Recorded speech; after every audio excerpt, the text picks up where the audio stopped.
বিএনপির টিকিট। এই যে অনেকগুলো আসন এখন পর্যন্ত ছেড়ে রাখা হলো, সেখানে আসলে কাদের সাথে সম্ভাব্য জোট হতে পারে বা সে আলোচনা কতদূর এগোলো সেটা একটা।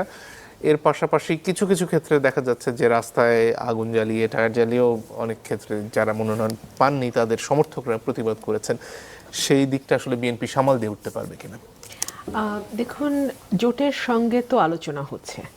জোট বলতে যারা 15 বছর বিএনপির সঙ্গে নানান সুখে দুঃখে বিপদে আপদে মামলা হামলায় বিএনপির সঙ্গে ছিল, তাদের সঙ্গে আসন ভাগাভাগির একটা ব্যাপার আছে। নতুন করে আবার অন্য কোনো দলের সঙ্গেও জোট হতে পারে, এই আলোচনাও আছে, শোনা যাচ্ছে। সো যেই 63টা আসনে এখনও মনোনয়ন ডিক্লেয়ার করা হয়নি, সেখানে ম্যাক্সিমামই জোটের আলোচনা বা জোটের চাওয়া আসনগুলো আর কি। মানে আলোচনা তো ঠিক না, জোট তো কিছু আসন চেয়েছে যেগুলো বিএনপি কনসিডার করবে বা